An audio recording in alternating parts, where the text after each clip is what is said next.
Hello and welcome back to Marineford TCG. My name is Joe. Drink of the day is coconut water. And welcome back to this episode of Let's Argue, the show where I take your hot takes, your unpopular opinions, and I respond to the best of them. And in this episode, there was no particular question. Just go crazy with your hot takes on the One Piece card game at the minute, or even card games in general. And first up, we had this take from Kara the Kira, who said that not every set needs a new leader. They understand that it's necessary to help boost the sales of packs, but they think it just leads to a lot of leaders that aren't very fun or very good. So in the past, I've very much shared this sentiment. I think up to OP10, I think we kind of had at least one sort of slop leader in every set. And OP10 was a pretty high point for this. In my opinion, in that set, Caesar is really, really terrible. Sugar is also really, really terrible, and neither of those decks are fun. And they certainly weren't fun on release with basically no support. And in addition to those, at launch, Law felt a little bit mid.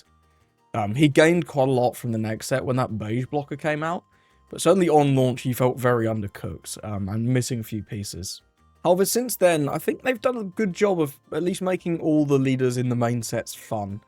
In OP11 you did have a couple of weaker ones. You had Jinbei and Shirahoshi, who were not the best, but I still think they were unique concepts and quite interesting in their own right. Jinbei being sort of a spiritual successor to the old Hody Jones leader, and Shirahoshi sort of being adjacent to Vegapunk. She was probably a little unnecessary, but I really like the deck, so I'm biased and she can stay. Then OP12, the only real slop leader you had was Rosinante, and it's a shame because I think this leader has a really cool effect. They just gave him like no cards. His cards are all just ass, which I think is a real shame for the Rosinante fans. But yeah, this one did feel like a bit of a miss in OP12. OP13 though, I think all 6 leaders are pretty interesting. You can argue Bonnie's not that cool, but I sort of disagree. I think there's enough unique cards in the set locked to her, like the 9-cost Bonnie, that make the deck actually quite interesting. Where I will say I do kind of agree is I quite like the side sets, like the EBs and PRBs, to stay leaderless, and I actually wouldn't mind if the main sets drop down to like 5 leaders. Although that's not what we're getting because they're going up to 7 for OP14, so I guess you've been BTFO, Kara the Kira. The side sets, especially PRBO2, having a bunch of new cards, but no new leaders, did make it feel like they could put more of the sort of design time into creating very interesting new cards that buffed old leaders. I mean, pretty much every new card in PRBO2, and I understand it's a very small card pool, right? It's only 18 cards. But all of those cards are at least interesting. They all do something that's somewhat unique, and often bring up multiple leaders with each new card, which was a really cool design space.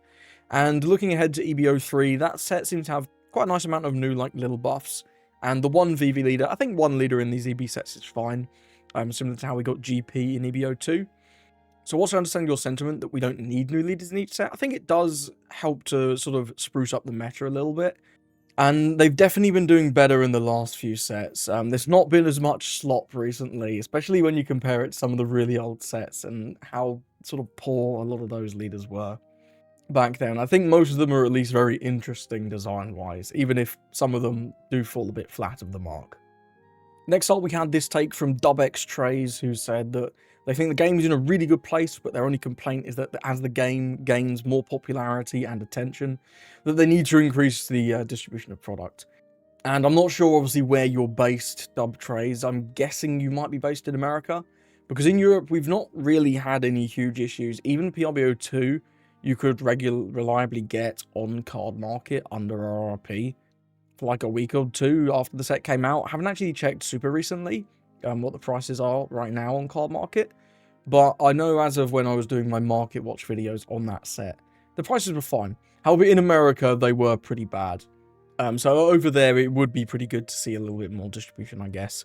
We'll see how OP13 fares, because it's the first anniversary set since a lot of people, like on the collector front and the investor front, depending on what you want to call them, have started paying a lot of attention to One Piece, so I'm very interested to see how OP13 does, both in terms of sealed prices on release, and also singles prices on secondary market, on card market in eBay, and TCG Player, of course.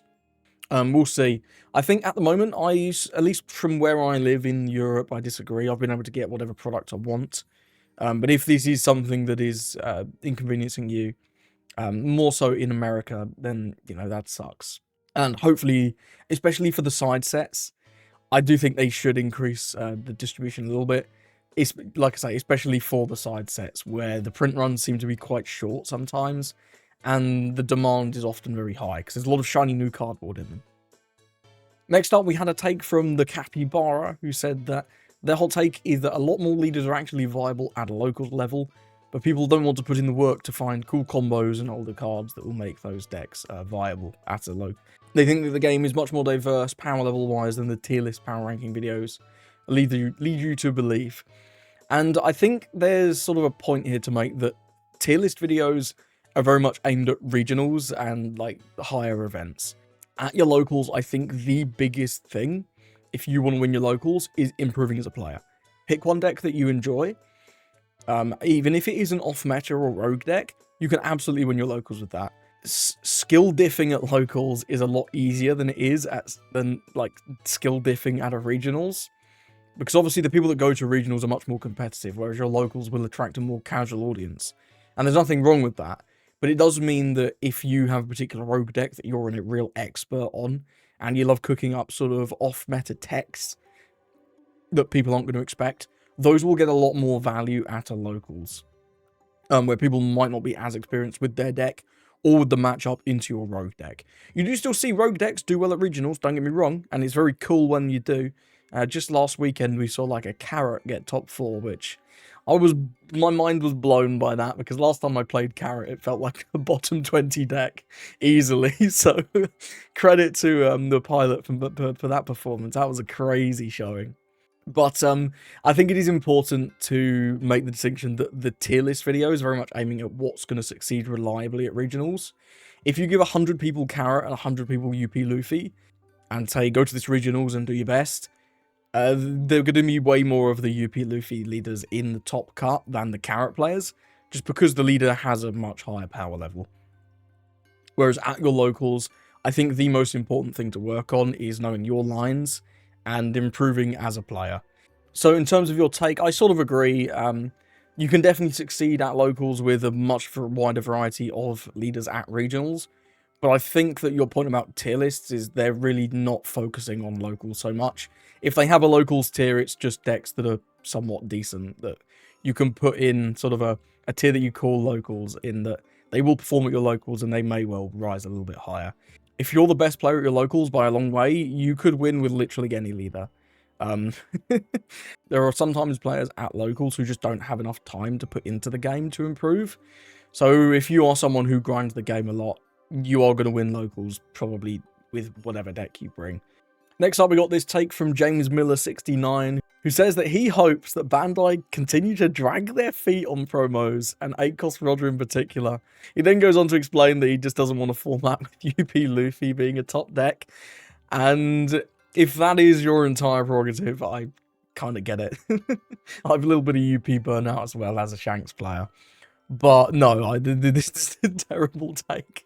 Bandai don't need to drag their feet on promos. There's still that 8-cost Kaido promo from like the start of the game that we still don't have, and we're probably never going to get at this point.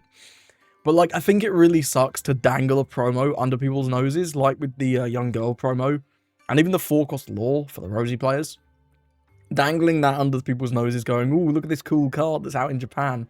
You can't play it, ha ha ha ha." I think it's really lame, I can't lie. And the lack of clarity on promo distribution is one of my biggest issues with this game. If when a new set came out, and like, say, take OB12, right? We still don't know anything about that lore promo for Rosie, unless I'm mistaken. But if they said, okay, this lore, we're not printing it right away, but it is going to be released in the West in December as original promo, at least you can then like go, okay, well, yeah, I know when it's coming. And it still sucks that it's going to take a while, but at least you know. I think the clarity is really not the best. And I think with the Roger promo just being announced for the locals distribution in December. I think this is a real step in the right direction, no matter how much you might not want to play against UP Luffy again. So no, I think this is a really bad take, and I think you acknowledge it as toxic to be fair. But here we are. No, I don't want promos to lag anymore. We've had enough of the PTSD from Bandai not printing the promos. Next up, we had a take from Ben Korn 8606, who said that they think Bandai need to fully commit to alternate formats and making them more successful. They mentioned buddy battles, 2v2 and 3v3, and I agree. I think whilst I'm really still enjoying the game, I think the core gameplay of standard One Piece is very, very fun. I don't really have many issues at all with the game in terms of the core gameplay. However, introducing a bunch of alternate formats that locals can run, and potentially even run as regionals if Bandai wanted to do that, like you see in Japan. Japan regularly has all sorts. They have 3v3s like fairly consistently, and recently they had the Heroines Cup, I think it was called, where you could only play with female leaders, which is quite interesting. And I think more alt formats like that, and like the one that they've sort of started promoting, what they call it, like Saturday Night Locals or something, where they've banned the top 10 leaders in terms of meta share. I think formats like that and 3v3 and 2v2 and such would spice up the gameplay a little bit, making it feel slightly different when you go to your local some weeks. And I would really especially like to see regionals with these kind of formats, 3v3s, and especially the ones where they limit the card pool, like with the top 10 leaders being banned, or only being able to play female leaders, or things like that. There was a format a while ago that I saw some YouTubers playing. I forgot what they called it, but it was like, you can only include cards in your deck that have the same tags as your leader. So I remember Green Uta was really good, because Green Uta just plays film cards anyway, so it's like the same deck. I forget who was doing that, and I forget what the format was. If you can remember, let me know in the comments, but I thought that was a really cool idea, and I kind of regret never diving into that a little bit. I don't know if they still do that. If you know who sort of championed that format, let me know, because I'd love to give it a go. Because I think, like you say, Ben, just changing up the format a little bit could be really quite cool. Next up, Caleb2099 had the take that they don't think that Nami needed the ban. They say that they understand it, but they think a Nami meta would be fun, and that it would be more fun than playing into Green Zoro consistently. They do try and win me over a little bit by saying how much they miss the Shanks meta, and believe me, no one loves Shanks as much as me. But your bribery won't work. I don't like Nami. Don't get me wrong, I'm not a Nami like Giga hater like some people are. Some people just have some real hate for this leader, and I don't mind playing into it once in a while. I played into it in the Manchester Regionals that I was at, like last format, and we had a really chill game. Probably because I was playing Purple Luffy and it's borderline a free matchup. But I think a Nami meta would be really horrific for the game. As much as Nami is a difficult deck to play, to pilot, it's an incredibly easy deck to play against. Once you know your deck's strategy against Nami, you literally do the same thing every game. And it's also just incredibly boring. You play whatever characters you need to establish in the matchup, and then you sit there and attach Don and announce attacks and wait to see how much counter they have. No, Nami's absolutely not a no-skill deck. I think it is one of the more difficult decks in the game. And it's kind of fun to play, I can't lie. The few times I have played Nami, I have enjoyed piloting the deck. But I think playing against the deck is probably the most boring deck to play against in the game. Because you don't have any creativity in how you're going to approach the situation. You might do slightly different numbers, like, oh, he used 3 Dom on that attack. Maybe I'll swing a 5 now, see if they have the counter, and depending on how many cards they have in their hand, you might go, oh, I need to play around a Death Wink now. But there's not really that much diversity in your strategy against Nami, in all honesty. I think it's very boring to play against, and I really don't think alt Wincon leaders should ever be meta. Alt Wincon's like a fun sort of side thing, that if it's like a sort of off-meta or rogue deck, and then you get really skilled pilots, and they create interesting builds of alt Wincons, I think those can be interesting for a short time. When the optimal strategy becomes just not playing the game, well, the game's gone. What's the point? I think after the prints of some of the cards that they put in OP13, mainly the Otama, I think Nami did need the ban. I'm quite surprised they did. I thought they'd just wait for her to rotate. I can't lie.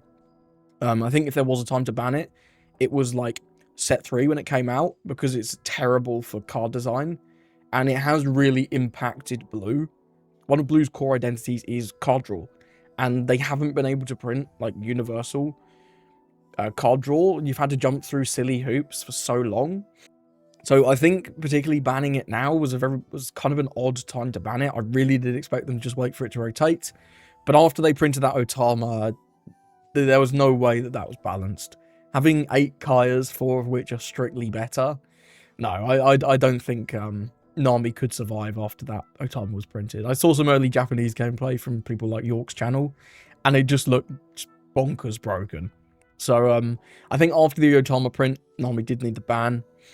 And no, I strongly disagree. I don't think a Nami meta would be fun. I want to play the game, and the game is about combat and resource management and things like that. And when you're playing against Nami, like, you just put dons on characters and swing. There's no resource management at all. And very little interaction as well. At least from your side. Next up, we got 2 takes from Rancid Wolf, and we'll address these one by one. Firstly, they said that Bandai is leaning too far into Floodgate type decks, Emu having all its characters being unremovable, and Buggy stopping aggro decks from really playing the game, as well as UP being an unwinnable matchup for slower decks. Now, I think certain slower decks can reliably win against UP. I disagree with that small portion. Bonnie, for example, you wouldn't call Bonnie a fast deck, and Bonnie can absolutely beat UP. And the same with Lucci, although that matchup is a little bit iffy and very reliant on Tenko's Kuzan, of course. But Lucci can absolutely beat UP, as well as Bonnie, who I would definitely describe as slower decks. However, the rest of your sort of argument that Floodgates like Emu just beating removal for free, and the Foot Buggy being really uninteresting, I do agree with strongly. I actually think Emu's a really fun deck, I can't lie. And I think one of my biggest issues with the deck is, like you say, that you can't interact with it. They play their characters, and normally you have options. You can KO them, you can bounce them with things like Jozu, but against Emu you just can't do that. Your options are, if you happen to have rest inbuilt in your strategy, like Green Zoro does, great, you can rest them. Other than that, you just got to put up with them being there, which I do agree, I think is quite uninteresting. I think bottom decking characters against Emu in particular, to make it harder for them to pull off their Tenkos combo consistently, would have actually been quite an interesting mechanic. What if they get to 10 Don, but they don't have any Walkyries in the trash because you've Hound Blazed 2 of them? I don't know. I think it could have been interesting, some sort of interaction like that. But that's not what we got. They're all unremovable, so things like Lucci and Sakazuki, and even Shanks, you just can't play those decks because they are removal-based decks. To an extent in Shanks' case, of course. The Foot Buggy as well, that's just trash. I really think that card design is trash. The Croc-Hawk has issues in that it kind of negates removal very heavily, but you can get around that by like double popping. The Foot Buggy did just really make some matchups not very interesting.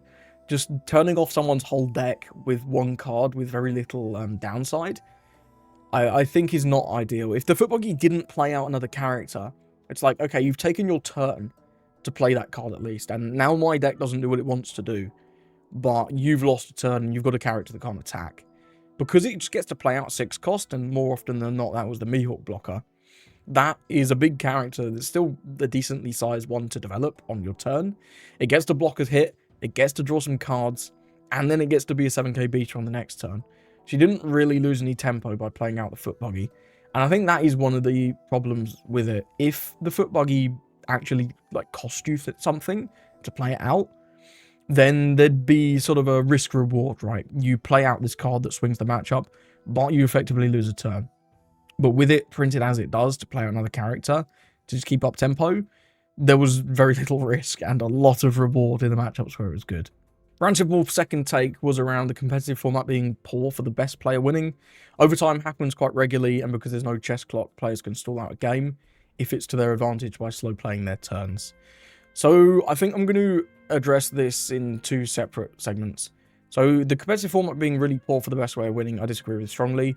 When you look at regional results, sure, not all the top players are top 32ing every event, but you quite consistently see the same names top 32ing, top 8ing, and even winning regionals.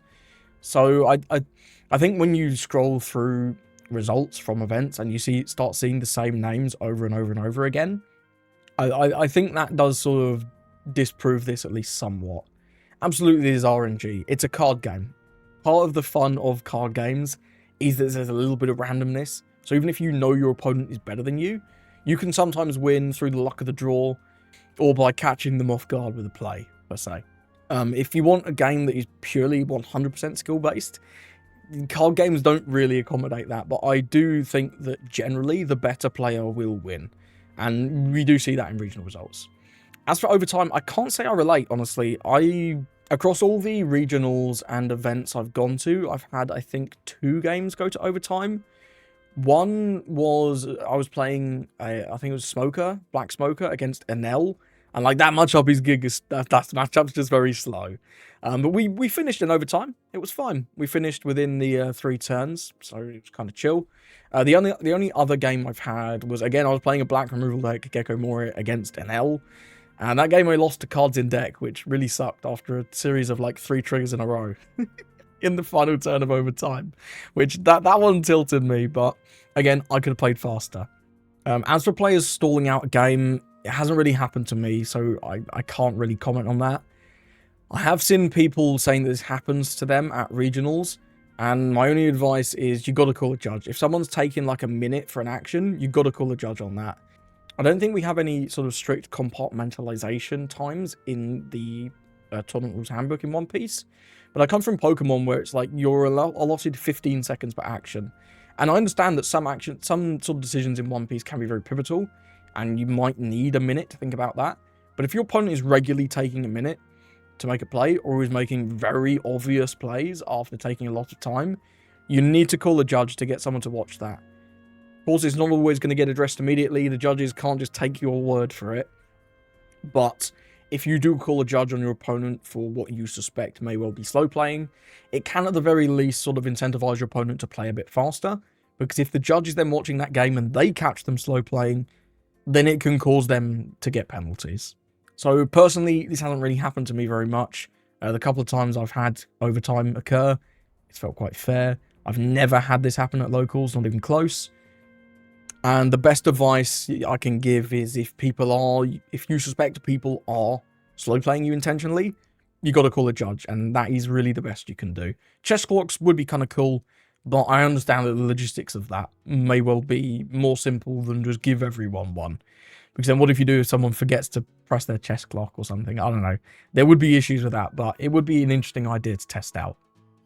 Finally, Hanaron said that they think that they need to stop printing things to do with the 3 brothers. It's been done into the ground, and quite frankly, it's getting boring. Just recently, they released a new Ace and Luffy leader, and yeah, that's the starter deck. What number are we on now? 30? I don't know. There's too many starter decks. That's a separate topic for another day. Maybe we'll talk about that in a minute. Anyway, yeah, I think a greater variety of characters that get love in this game would be great. I mean, OP14, right? OP14, all those leaders, assuming those leaks are real, which at this point, it looks likely. We've had a magazine scan that shows that there's no Kuma leader again as well. They've dropped Kuma for Law. Come on, man. Law had a leader in OP10. Hasn't been one. And the Rosinante leader is effectively a Law leader, because like the Rosinante, there's very few Rosinante cards in that deck. It's just play 30 Laws. I do agree. I think more variety in what characters get leaders would be great. No less than the 3 brothers, especially Luffy. We've had so many goddamn Luffy leaders, man. It would be lovely imagine if we went like a whole year without a Luffy leader. Oh, that'd be incredible. Between the starter decks, the main sets, the side sets, we've just had so much of that guy. And I love him. He's a cool character in the show. I do like Luffy. But yeah, slightly less Luffy would be cool. Also, side tangent, I just don't like Ace. Not the deck. I think Red Blue Ace is actually really fun. I don't like Ace as a character. I think I haven't got to Wano yet, and I do understand he has a bit more character development there. So maybe my opinion will change once I see him in Wano. But in the flashbacks, he was always my least favourite of the 3 brothers. He just always, I don't know, he just seemed really upset a lot of the time. And then in Marineford, it kind of just solidified me not liking him as a character. I mean, so many people, and correct me if any of my understanding of this is wrong, but this is how I remember it from the anime. So many people like Luffy and his gang all came from Impel Down to save Ace. All of the Whitebeard pirates and all of the Whitebeard pirates allies came to save Ace. And even like a bunch of the warlords sort of turncoated and ended up fighting against the Navy. Boro, obviously, due to her ties with Luffy. Jinbei left, the Crocodile had left. And then they saved Ace, and it was epic. They got him. Mr. 3 did his like stealth thing, pretending to be the executioner. They made the key, it was cool, and they saved Ace. And then Whitebeard was like, yo, everyone, fuck off. I'll hold off the Navy. Escape. And all the Whitebeard pirates started leaving, and then Sakazuki said, no, Whitebeard's cringe. Then Ace was just, and then Ace just got the fucking gamer rage filter coming over. No, Whitebeard's not cringe. Sakazuki, you're cringe. I'm going to fight you even though I'm like heavily injured from being in the fucking handcuffs for God knows how long. And Sakazuki was almost certainly stronger than Ace at that point anyway. And then as a result of that, Ace died, and then a bunch of other people died. If they'd all just left when Whitebeard told them to leave, they would have honestly probably got away. Loads less people would have died. Would Whitebeard still have died? Maybe. Don't know what would have happened there. But if Ace hadn't just got tilted by Sakazuki, he would still be alive. He caused his own death, and I think that guy sucks. I don't like him as a character. Too hot-headed. Way too easily tilted, and it's like, bro, just listen to Whitebeard. He's the captain. Just leave. And all of that happened because he didn't listen to Whitebeard to begin with. Whitebeard told him, don't go after Blackbeard. That guy's bad news. And he was like, no, my honor is too strong. I must get Blackbeard. And then he got wrecked by Blackbeard. So, I don't know. Let me know if any of that is wrong, or if I misremembered something. But yeah, I didn't really like Ace after that, sort of from that point in the show. He just got tilted too much. Bro just had the gamer rage. I prefer more Sabo leaders than Ace leaders. Sabo's pretty chill. I like Sabo. He's got a cool hat. And finally, good news for our friend Crocodile Wani, who's getting his new Crocodile leader, as well as those new few Alabaster cards in EBO 3. So he is happy and cannot complain today. Always nice to end off on a positive note. Thank you for watching. I've been Marine for TCG, and I hope you have a lovely rest of your day.